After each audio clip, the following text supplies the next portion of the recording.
स्वागत है western informer के एक और वीडियो में। तो आज हम बात करने वाले हैं मिस्टर मैकमैन की जो वेब सीरीज़ आई है नेटफ्लिक्स पे, उसके एपिसोड 2 के एक्सप्लेनेशन एंड रिव्यू के बारे में। बट उससे पहले अगर आपने एपिसोड 1 का एक्सप्लेनेशन एंड रिव्यू नहीं देखा है तो उसको जाकर ज़रूर देखें। उस चैनल को लाइक शेयर सब्सक्राइब करें इस वीडियो को भी, क्योंकि भाई ऐसी वीडियो बनाने में बहुत मेहनत लगती है। और अब भी चलिए चालू करते हैं एपिसोड 2 के एक्सप्लेनेशन एंड रिव्यू के बारे में।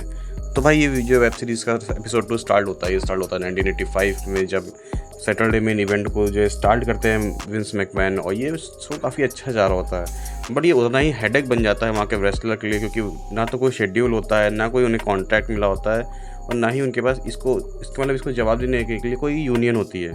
बट तभी यूनियन को वो बनाने के लिए आते हैं द बॉडी वेंटूरा नाम के एक रेसलर, बट उनको धोखा देते हैं none other than Hulk Hogan. अब आप जानते ही हो कि हल्क होगन पे हमेशा आरोप लगा कि भाई वो विंस मैकमैन के बिल्कुल पीछे लगे रहते हैं, ठीक है।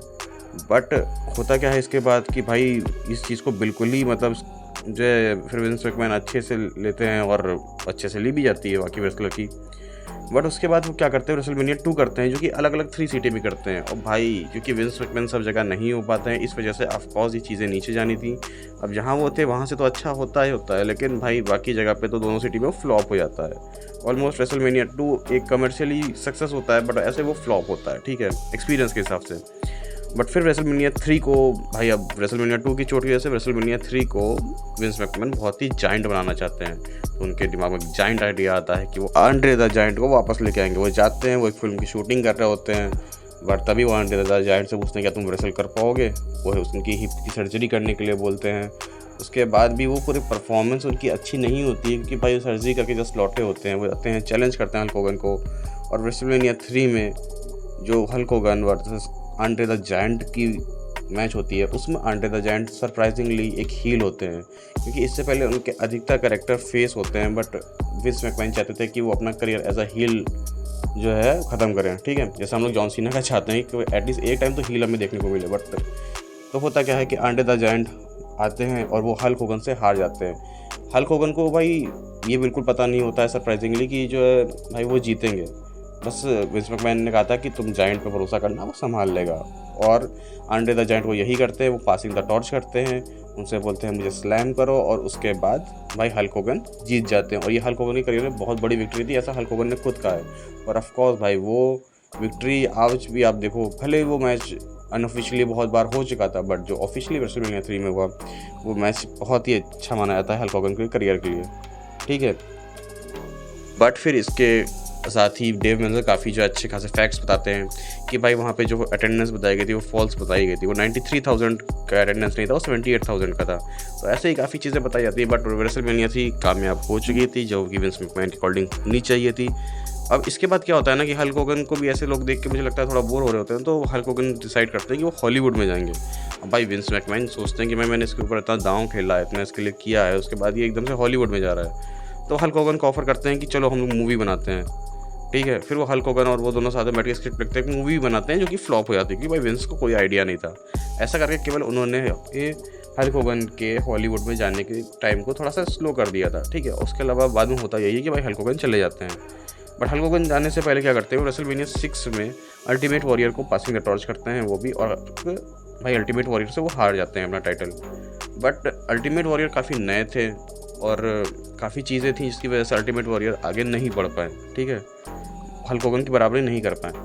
अब उसके बाद क्या होता है, तो विंस मैकमैन क्या करते हैं, वो फिर से जो है इराक वर्सेस यूएस का फ़ायदा उठाते हैं और सार्जेंट स्लॉटर को भाई इराक की तरफ टर्न होते हुए दिखाते हैं। और इसका फ़ायदा उठाते हुए भाई सार्जेंट स्लॉटर को काफ़ी इसके बाद भाई दिक्कतें भी आती हैं, काफ़ी थ्रेट्स भी आते हैं। बट ये मैच होता है और हल्क होगन जीतते हैं। और इसके बाद से फिर से हालांकि उन्हें वो प्यार मिलता है, पर वो उतना नहीं होता था उन्हें पहले मिलता था, ठीक है। बट इसके बाद एपिसोड 2 डार्क होता है, क्योंकि इसके बाद काफ़ी एलिगेशंस लगाए जाते हैं, काफ़ी कोल्ड रूम चलते हैं।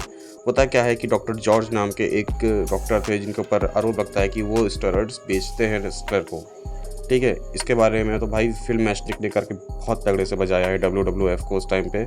उसके बाद तो होता क्या है ऐसा कि विंस मैकमैन बॉडी बिल्डिंग अपना स्टार्ट करना चाहते थे, बट वो भी नहीं कर पाते हैं।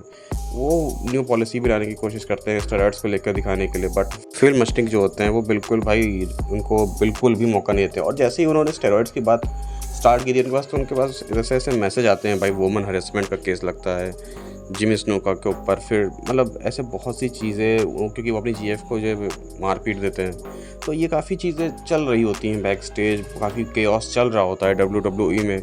बट तभी रिंग बॉय का भी स्कैंडल सामने आता है कि मैट फिलिप्स नाम का एक बंदा था जो कि आता था और रिंग बॉयज़ का हरासमेंट करता था, उन्हें सेक्सुअली अब्यूज़ करता था। और इसमें बहुत ही बड़ा नाम निकल के आता है पैट पैटरसन का। इसके जवाब में विंस मैकमैन 3 लोग को सू भी करते हैं, वो कंपनी से निकाल देते हैं। बट तभी पैट पैटरसन पास आते हैं, क्योंकि भाई वो इस वक्त पैट जो होते हैं ना, वो विंस मैकमैन के राइट हैंड होते हैं और विंस मैकमैन को बहुत ही ज़्यादा नीड होती है उस वक्त पैट की, ऐसा बहुत सारे इंटरव्यूअर्स कहते हैं।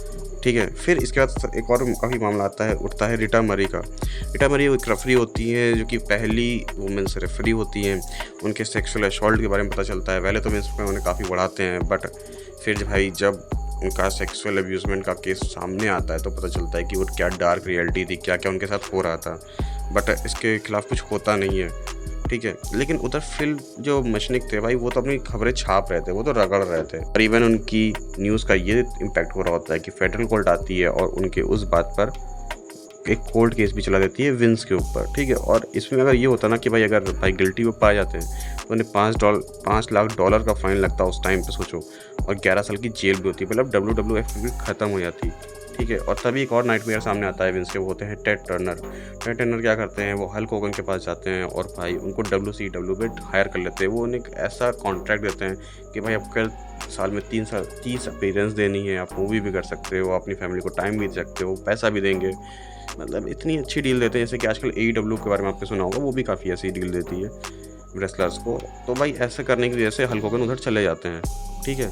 बट जब हल्क होगन से कहा जाता है, फेडरल कोर्ट ने बुलाता है, उन्हें इम्यूनिटी देता है कि भाई हल्क होगन आपको विंस के अगेंस्ट जाके एक स्टेटमेंट देनी है तो हम आपको इम्यूनिटी दे देंगे। क्योंकि भाई जब स्टेरॉइड का टाइम था ना, तब विंस मैकमैन ने तो एडमिट कर लिया था कि चलो ठीक है हम ले रहे हैं ड्रग्स, बट हल्क होगन ने नहीं किया था। बट काफ़ी इंटरव्यूअर्स ने से जब पूछताछ की गई तो उनके ये चीज़ें सामने आई कि वो भी ले रहे थे, पर उन्होंने झूठ बोल के गलती कर दी थी। तो भाई उससे बचने के लिए इनको इम्यूनिटी मिलती है, विंस मैकमैन के अगेंस्ट बोलना होता है उन्हें। बट हल्क होगन उस टाइम पर फंस चुके थे। अब विंस मैकमैन को बार बार ये सोच के रिग्रेट हो रहा होता है कि भाई मैंने इसको हॉलीवुड जाने क्यों दिया था, क्योंकि विंस ने भाई हल्क से कहा था कि भाई तुम किसी कंपनी में नहीं जाओगे, तुम कोई मेरे अगेंस्ट नहीं जाओगे। बट आज विंस उनका सबसे बड़ा हीरो, उनका सबसे बड़ा पार्टनर जिसने WWF को बनाया था, वो आज फाइनली जा रहा होता है अगेंस्ट विंस के। तो होता ये है कोर्ट रूम में जब हल्क होगन अपना बयान देने आते हैं तो बिल्कुल ही वो विंस के अगेंस्ट बयान देने से मना कर देते हैं। मना क्या कर देते हैं, वो सीधे बोलते हैं कि विंस ने कभी उन्हें फोर्स नहीं किया था और इसकी वजह से विंस को हल्क होगन सेव कर लेते हैं, पूरी WWF को सेव करते हैं। जी हाँ, पूरी WWF को सेव करने वाले उस वक्त हल्क होगन थे, क्योंकि अगर वो दे देते तो भाई 11 साल जेल जाने का मतलब है विंस ख़त्म हो जाती फिर WWF। तो फाइनली हल्क होगन सेव करते हैं और विंस उस वक्त सुकून की सांस लेते हैं। और आगे की स्टोरी हम लोग कैरी करेंगे एपिसोड 3 में। उसके लिए आप इस पूरी प्लेलिस्ट को चेक करिएगा, हम बना के रख देंगे। और इस वीडियो के लिए लाइक शेयर सब्सक्राइब करिए चैनल को और बहुत सारा शेयर करिए इस वीडियो को। बहुत ही ज़्यादा मेहनत लगी है इसके पीछे। देखने के लिए थैंक यू, सब्सक्राइब करो।